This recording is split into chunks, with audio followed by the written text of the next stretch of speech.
खाऊन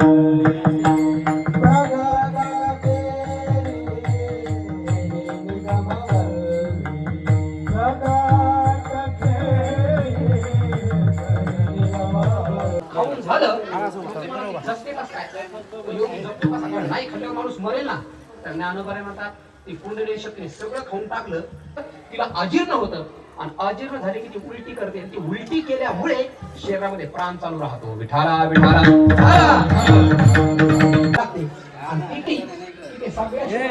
आणि नुसतं ब्रह्मज्ञान नाही दिलं, ब्रह्मज्ञान देऊन त्याच्याकडनं ज्ञानेश्वरी लिहून घेतली. साधं कार्य आहे षटचक्राचं छेदन करून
मला का आले याचा विचार करणं गरजेचं आहे की नाही. भगवान श्रीकृष्ण परमात्मा का जन्माला आले स्वतः गीतेत परमात्म्याने सांगितलं, यदा यदा ही धर्मस्य ग्लानी.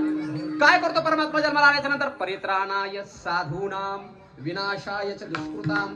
तसं भगवान रामचंद्र प्रभू परमात्मा कशा करता जन्माला आले? धर्माचं संरक्षण करण्याकरता. भगवान श्रीकृष्ण परमात्मा कशा करता जन्माला आले? धर्माचं संरक्षण करण्याकरता. तसे दत्तात्रय महाराज कशा करता जन्माला आले? एकनाथ महाराजांनी वर्णन केले. धर्म रक्षा वया अवतार द्वेषे आत्रीच्या आपुलिया पाळीची भक्तजना. भगवान दत्तात्रय जे आहेत हे कशा करता जन्माला आले? धर्म रक्षा वया. याचा अर्थ असा आहे परमात्मा धर्माच्या रक्षणाकरता येतो म्हणून आपण सुद्धा आपल्या धर्माचं पालन केलं पाहिजे. याचा आदर्श उदाहरण जगाच्या पाठीवर जर कोणी घालून दिला असेल तर ते एकमेव फक्त छत्रपती संभाजी राजांनी घालून दिले. विठाला विठाला.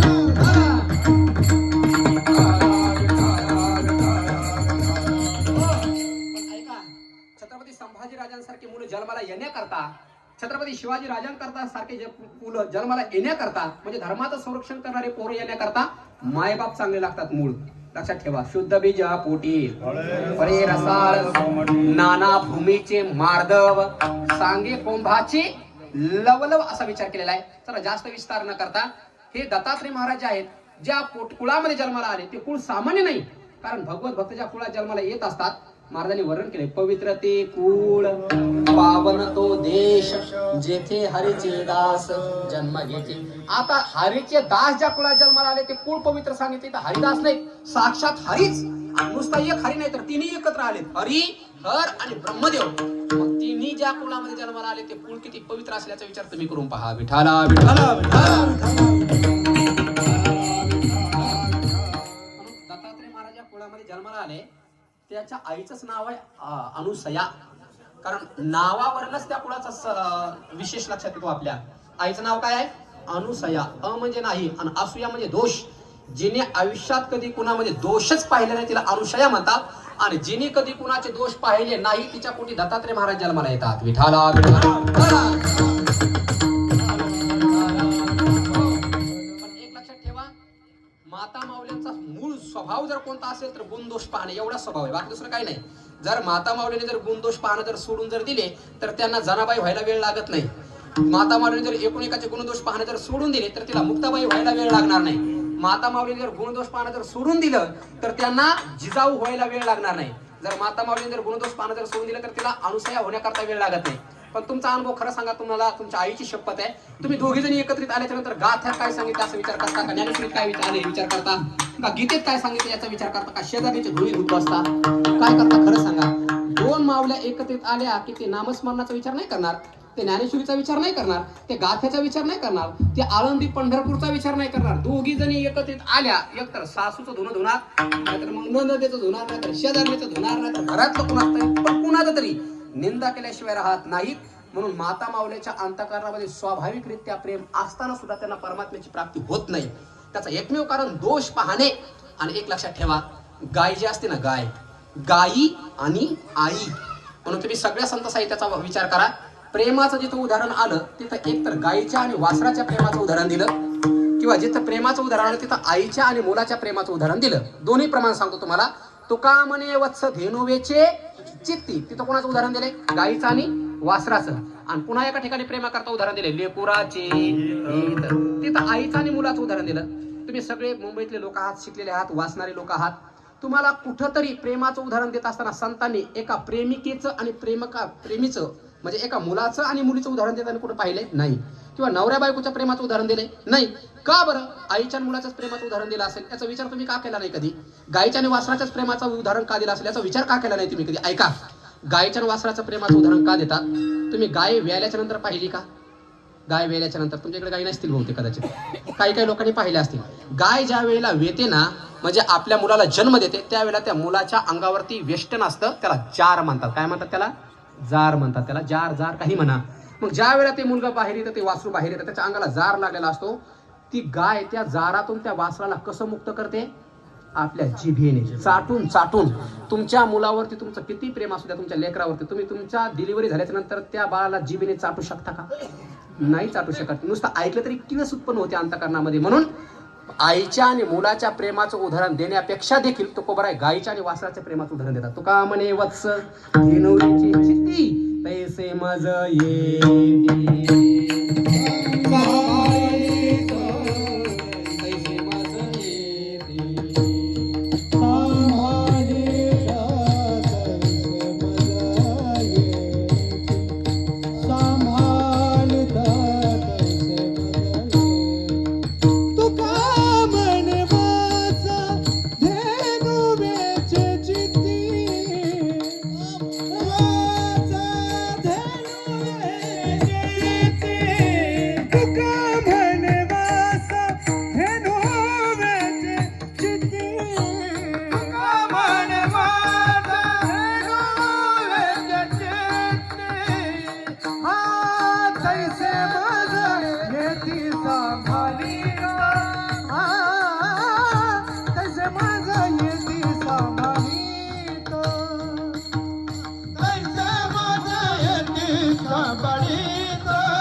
रागही नसतो, तिच्या अंतःकरणामध्ये कधी द्वेषही नसतो, म्हणून तिच्या अंतःकरणामध्ये प्रेमाचा विकास झालेला असतो. जिथं राग द्वेष नसतो, जिथं निंदा नसते, जिथं कुठलाच विकार नसतो, तिथं प्रेमाचा विकास झालेला असतो. म्हणून अनुसया जी माता आहे ना, तिच्या अंतःकरणामध्ये कुणाच्याच विषयी रागही नाही, कुणाच्या विषयी द्वेष नाही, कुणाविषयी मत्सर नाही, काम नाही, क्रोध नाही, लोभ नाही. जिच्या अंतःकरणात कोणताच विकार नाही, म्हणून तिच्या अंतःकरणामध्ये एक देव नाही, तिन्ही देव आले. म्हणून ज्याच्या अंतःकरणातले विकार निघून गेले त्याच्या अंतःकरणामध्ये देव येतो. म्हणून जगद्गुरु तुकारामांनी पाया पडून सांगितलं, सकळांच्या पाया माझे दंडवत आपुलाले चित्त शुद्ध करा. तात्पर्य काय, जी अनुसया असते तिच्या पोटी परमात्मा जन्माला येतो. आणि वडील कोण पाहिजे? वडिलांचं नाव काय बघा तुम्ही, वडिलांचं नाव काय? अत्री. अ म्हणजे नाही आणि त्री म्हणजे तीन. कोणते तीन नाही त्यांच्या अंतःकरणात? त्यांच्या अंतःकरणात कामही नाही, क्रोधही नाही आणि लोभही नाही. हे तीनही विकार ज्या बापाच्या अंतःकरणात नसतील त्यांच्या पोटी दत्तात्रय भगवान देतात. एक किंवा अजून तीन कोणते घ्यायचे? ज्याच्या चित्तात रजगुण नाही, तमोगुण नाही आणि सत्वगुण नाही, तिन्ही विकार त्याच्या अंतःकरणातून निघून गेले, त्याच्या पोटी दत्तात्रय महाराज येतात. किती भाऊ झाले? दोन. तिसरा भाऊ सांगतो, ज्याच्या अंतःकरणात पाताळा जायची इच्छा नाही, ज्याच्या अंतःकरणात इहलोकातली सुखाची इच्छा नाही आणि ज्याच्या अंतःकरणात स्वर्गातल्याही सुखाची इच्छा नाही, तिन्ही सुखाच्या इच्छा ज्याच्या निघून गेल्या त्याला म्हणतात अत्री. तीनही विकार ज्याच्या अंतःकरणातून निघून गेला त्यांना म्हणतात अत्री. आणि ज्याच्या अंतःकरणामध्ये रजगुण, तमगुण, सत्वगुण हे तीन नाही त्याला म्हणतात अत्री. मग अनुसया जी आई आहे आणि अत्री जे बाप आहेत, आशांच्या पोटी भगवान दत्तात्रय जन्माला येतात. विठ्ठला पतिव्रता माऊली होती, ऐका. आणि पतिव्रता जी असते ना त्याच्यामध्ये शक्ती फार असते. तुका म्हणे पतिव्रता त्याची देवावरी सत्ता. आता पतिव्रतेचं महात्म्य जर सांगायला गेलं तर फार भयंकर आहे, ते रात्रभर चालेल, पण आपल्याला एवढं सांगण्याकरता वेळ नाही. पतिव्रता या जगामध्ये भगवान परमात्मा कोणाच्या बापाला घाबरत नाही, पण पतिव्रतेला घाबरल्याशिवाय तो सुद्धा राहत नाही. एवढी ताकद पतिव्रतेच्या अंतःकरणामध्ये तिच्या ठिकाणी जमलेली असते. तुकोबारायांनी तर पतिव्रतेचे एवढे वर्णन केलंय, ज्ञानोबारायांनी सुद्धा ज्ञानेश्वरमध्ये पतिव्रतेचे एवढे वर्णन केलेत की ते वर्णन करता करताच आपली रात्र निघून जाईल. परंतु ही अनुसया माता ही जी पतिव्रता होती तिची कीर्ती जगात पसरली. एक लक्षात ठेवा, हिरा जो असतो ना तो ठेवा, ती लगेच ओळखू येते. किंवा वाघिणीचा जो बछडा असतो ना, छावा जो असतो ना, त्या छावेला सांगावं लागत नाही छावा आहे म्हणून, त्यांनी गर्जना केलीच की कळतं की हा छावा आहे म्हणून. तसं लक्षात ठेवा, जी पतिव्रता माऊली आहे ना तिला सांगावं लागत नाही की ही पतिव्रता आहे म्हणून. ज्या ज्या मावल्या पतिव्रता असतात ना त्यांच्याकडे पाहिल्याच्या नंतर आपोआप त्यांच्या चरणावरती मस्तक ठेवावं असं वाटतं. एवढी ताकद पातिव्रत्य धर्मामुळे त्याच्या ठिकाणी उत्पन्न झालेली असते. विठाला विठाला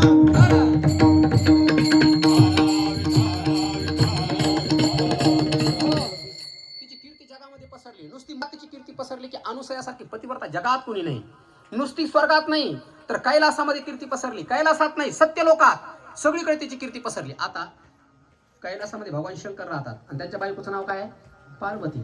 त्या पार्वतीने ऐकलं की मूर्ती लोकामध्ये अनुसयासारखी पतिव्रता नाही, तिच्या अंतःकरणात जळफळाट झालं. मी आता सांगून गेलो, महिलाच्या अंतःकरणात द्वेष, जळफळाट फार भयानक असतो.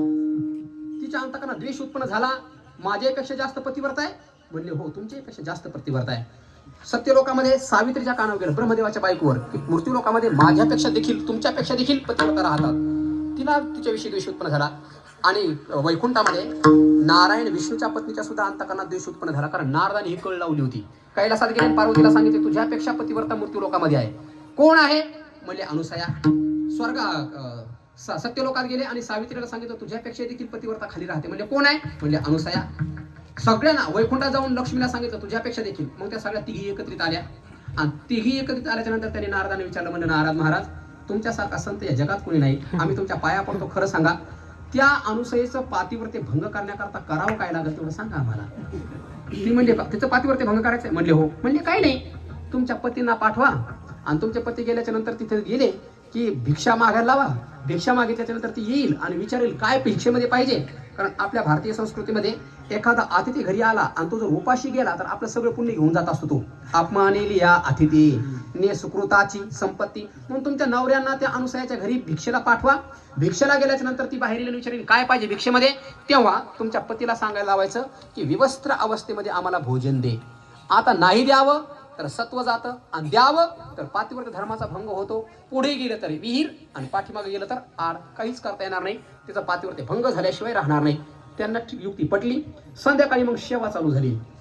आतापर्यंत त्या करायच्या पण एरवी मात्र चांगली सेवा करत होत्या. आता जरा विशेष करायला लागल्या. 1 तारखेला जरा जास्त सेवा होती की नाही तुमची. सगळ्यांचा अनुभव आहे हा. आमचे महाराज लोक दिवसभर काय नाही, संध्याकाळी दरवाजा वाजल्याबरोबर आपोआप चहा येतो, पाणी येतो. का? पाकिट घेऊन घरी गेलेले असतात. ठाणा बेटा, ठाणा. सगळ्या आपापल्या पतीची सेवा करू लागल्या. सगळ्यांनी विचारलं, काय तुमच्या मनामध्ये काय चाललंय, काय इच्छा काय? त्यांनी सांगितलं, काय नाही देवा. तिघींनी सांगितलं, खाली अनुसया नावाची एक स्त्री आहे, तिचं पातिव्रत्य भंग करावा अशी आमची इच्छा आहे. आता देव एक महाराज ते.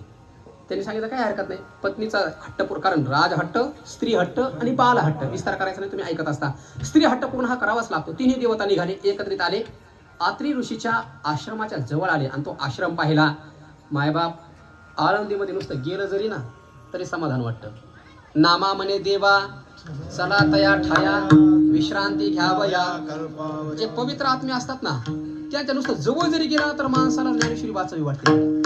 आमच्याकडे एक ओंकारेश्वरचे एक संत आले होते योग वाशिष्ठ शिकवण्याकरता. योग वाशिष्ठ ग्रंथ हा रामाला सांगितलेला आहे की नाही, तो ग्रंथ शिकवायला आम्हाला आळंदीला एक महात्मे आले होते. त्यांनी संतांची व्याख्या केली होती, संत कुणाला म्हणावं. ते म्हणजे संत कुणाला म्हणायचं, ज्याच्या जवळ तुम्ही फक्त गेले, ते तुमच्यासोबत बोलले नाही, तुमच्याकडे पाहिलं नाही, पण त्यांच्या जवळ गेल्याबरोबर तुम्हाला अंतकरणात जर वैराग्य उत्पन्न होत असेल तर समजून घ्या हे संत आहेत. त्यांच्या जवळ गेल्याबरोबर तुमच्या अंतकरणात प्रेम उत्पन्न होत असेल तर समजून घ्या हे संत आहेत. त्यांच्या जवळ गेल्याबरोबर तुम्हाला नामस्मरण करावं असं वाटत असेल तर समजून घ्यायचं हे संत आहेत. आता हे तिन्ही देवता आले कशा करता होते, सत्व हरण करण्याकरता. पण त्या आश्रमाचा परिसर एवढा पवित्र आणि एवढा स्वच्छ होता, त्या परिसरात आल्याबरोबर त्यांच्या अंतकरणामध्ये मातृभाव जागा झाला आणि आश्रमाच्या समोरून रूप बदललं आणि आवाज दिला, ओम भगवती भिक्षाम देही. आत्री ऋषी तिकडे तपश्चर्या करत बसलेले होते, साधना करत बसलेले होते. झोपडीमध्ये त्या पर्णकुटीमध्ये अनुसया माता आतमध्ये होती, स्वयंपाक बनवत होती आणि तिने तो आवाज ऐकला. कोणीतरी ऋषीमुनी साधू संत भिक्षा करता आलेले आहेत म्हणून ती बाहेर आली. पाहिलं तर 3 साधू समोर दिसत आहेत. हात जोडून विचारलं, महाराज काय हवंय तुम्हाला भिक्षेमध्ये? कारण साधू लोक काही काही असतात, काही बनवलेला आहार घेतात, तर काही लोक कोरडा, त्याला शिदा म्हणतात, शिदा घेतात. अनुसया मातेने विचारलं, देवा साधू महाराज तुम्हाला कोणता भिक्षा पाहिजे, कोरडी भिक्षा पाहिजे का बनवलेली भिक्षा पाहिजे? त्यावेळेला त्याने सांगितलं, आई आम्हाला भिक्षा कोणती लागेल, पण भिक्षा देत असताना तुझी अवस्था आम्हाला वेगळी पाहिजे. तिने सांगितलं, माझी अवस्था वेगळी पाहिजे म्हणजे नेमकं काहीतरी पाहिजे. त्या साधूने सांगितलं, आम्हाला भिक्षा पाहिजे, कोणती द्यायची तर दे, पण आम्ही सांगू तशी दे. तिने सांगितलं, महाराज माझ्या पतीची शपथ घेऊन सांगते, तुम्हाला पाहिजे तशी भिक्षा देईल, पण सांगा कशी भिक्षा पाहिजे. सापडली, अडकली, पतीची शपथ घालून सांगितलं, तुम्हाला पाहिजे तशी भिक्षा देईल. त्या देवताने तेवढ्याच तिला पकडलं आणि सांगितलं, तू द्यायला तयार आहेस? म्हणजे हो.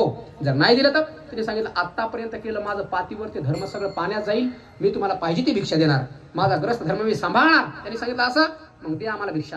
त्यांनी सांगितलं, मागा तर कशी भिक्षा पाहिजे? आणि मग त्यांनी सांगितलं, आम्हाला भिक्षा पाहिजे, परंतु कशी?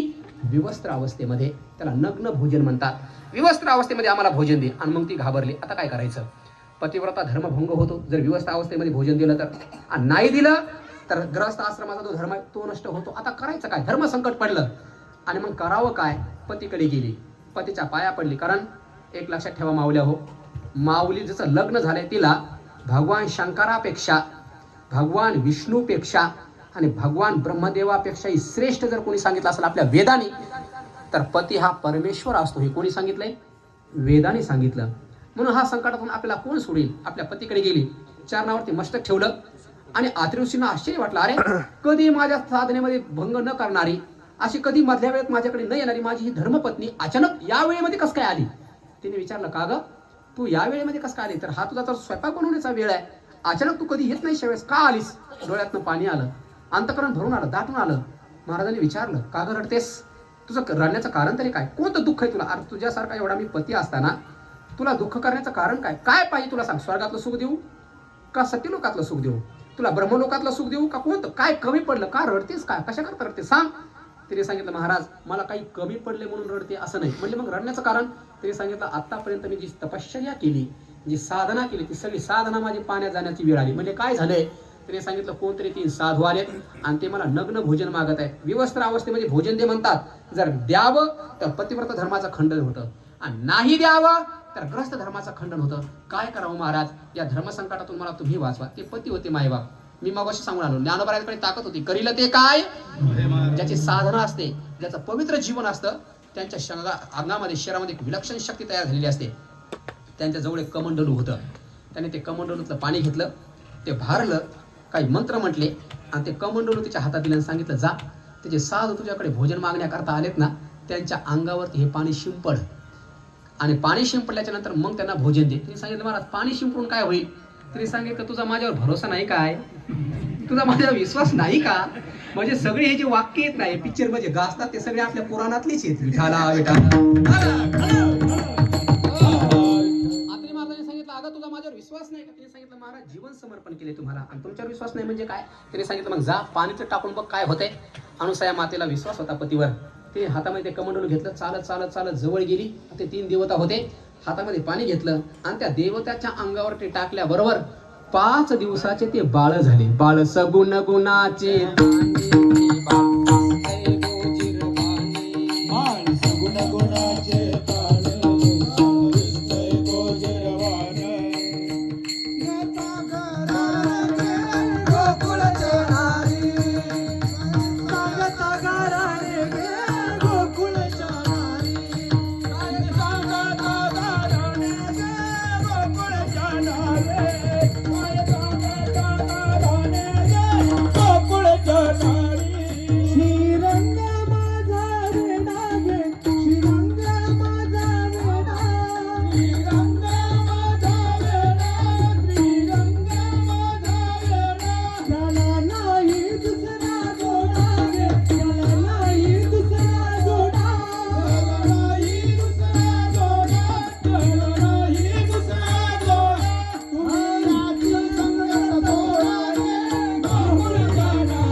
अंगावर टाकल्याबरोबर ते लहान लेकरं झाले.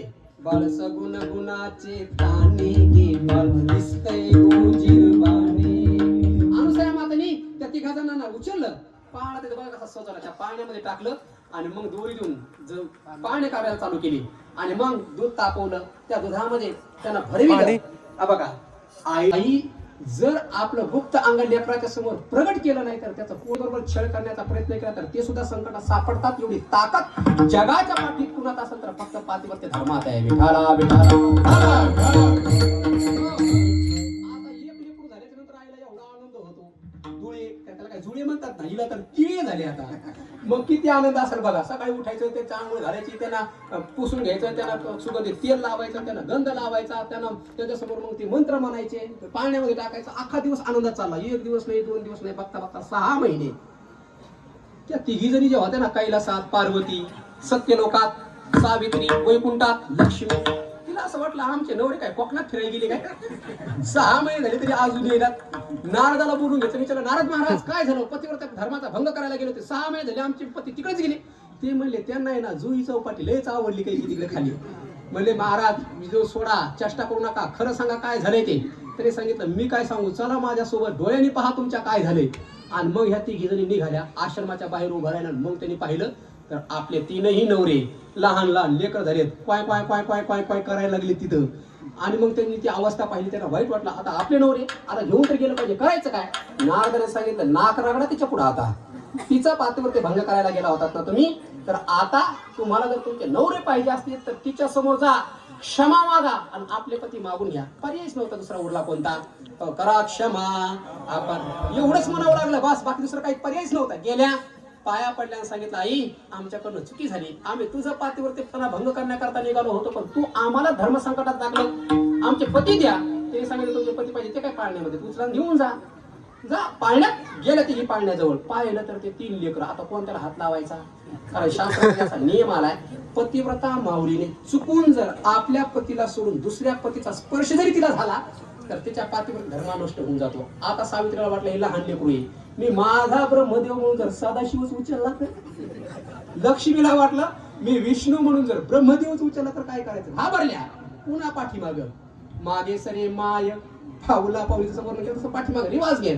आल्या पाया पडल्यानं सांगितलं आई आमच्याकडनं चुकी झाली, आम्ही ओळखू शकत नाही, आता तूच आमच्यावरती कृपा कर आणि पुन्हा यांना पूर्ववत आमच्या पतीसारखं कर. आत्रे महाराज त्या ठिकाणी आले. संतांचं अंतःकरण जास्त हे दयाळू असतं. आत्रे महाराजांनी सांगितलं अनुसया यांना जास्त त्रास देऊ नको, कारण संतांचा जो अवतार झालेला असतो जगाच्या कल्याणा संतांच्या विभूती देह कष्ट भीती परोपकारे. आत्रे महाराजांनी सांगितलं अनुसया जास्त यांना त्रास देऊ नको, आपण जन्मालाच आलेलो जगावरती उपकार करण्याकरता यांचे पती पहिल्यासारखे पूर्ववत यांना प्राप्त करून दे. म्हणले महाराज तुम्हीच सांगा कसं करायचंय. आत्मी महाराजांनी परत पाणी भरलं, तिच्या हातामध्ये दिलं आणि आता म्हणे टाक यांच्या अंगावर टाकल्याबरोबर पहिल्यासारखे ते झाल्याच्या नंतर ते तिघी जणी आपापल्या पतीच्या जवळ जाऊन उभ्या राहिल्या. आनंद वाटला. 6 महिन्याचा विरह झालेला, परत त्याच्यात घाबरलेल्या, परत पण परमात्म्याची त्यांना प्राप्ती झाली, पतीची प्राप्ती झाली. काय आनंद, सगळ्या आशीर्वाद देऊ लागल्या. आणि त्या तिघींनी आशीर्वाद देऊन टाकला. अनुसये, जोपर्यंत चंद्र सूर्य आहे तोपर्यंत तुझं पातिव्रतेपणा कोणी नष्टित करू शकणार नाही. किंबहुना तुझं पातिव्रते जोपर्यंत आहे तोपर्यंत आकाशात चंद्र सूर्य राहतील. विठाला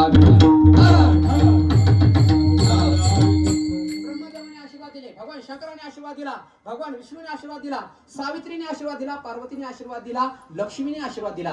लक्ष्मीने आशीर्वाद दिला, तुझ्या घरामध्ये कुठल्याच प्रकारचे धनाची कमतरता राहणार नाही. सावित्रीने आशीर्वाद दिला, तुझ्या घरामध्ये पावित्र्याला कमतरता राहणार नाही. आणि पार्वतीने आशीर्वाद दिला, तुझ्या घरामध्ये भक्तीला, प्रेमाला, ज्ञानाला, वैराग्याला कमी राहणार नाही. सगळ्यांनी आशीर्वाद दिला, भरघोष आशीर्वाद देऊन निघाले.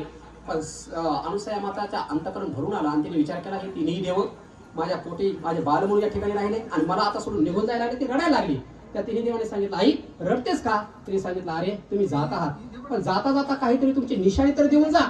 त्यावेळेला तिन्ही देवाने काय केलं, इकडे आहे का, आपलं जे तेज आहे त्या तिन्ही देवांनी एकत्रित ते तेज केलं आणि त्या तेजापासून म्हणजे ब्रह्मदेवाने आपलं तेज, विष्णूने आपलं तेज आणि शंकराने आपलं तेज एकत्रित केलं.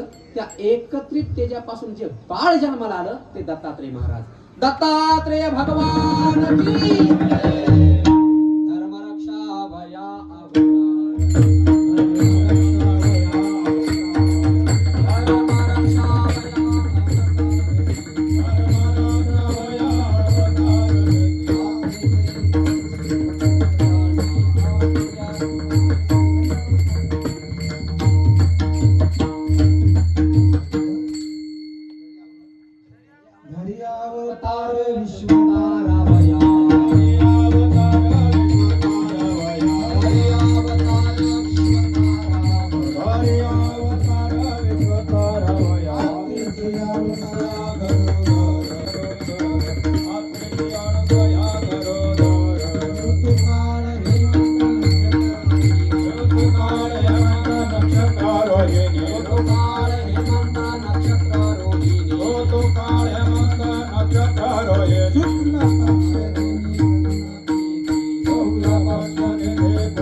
ब्रह्मदेव, भगवान शंकर आणि भगवान विष्णू या तिन्हींनी जे तेज एकत्रित केलेलं आहे ते एकत्रित तेज म्हणजे भगवान दत्तात्रय महाराज आहे.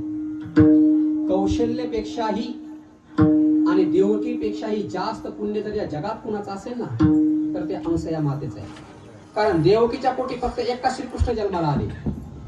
हो, आणि रामायणामध्ये जर तुम्ही गेलात तर रामायणामध्ये कौशल्याच्या पोटी फक्त रामचंद्र प्रभू जन्माला आले, म्हणजे एकाच्या पोटी एकच आले. पण अनुसया मातेचं पुण्य तुम्ही पहा, एकटीच्या पोटी तिघे जन्माला आले. विठाला विठाला.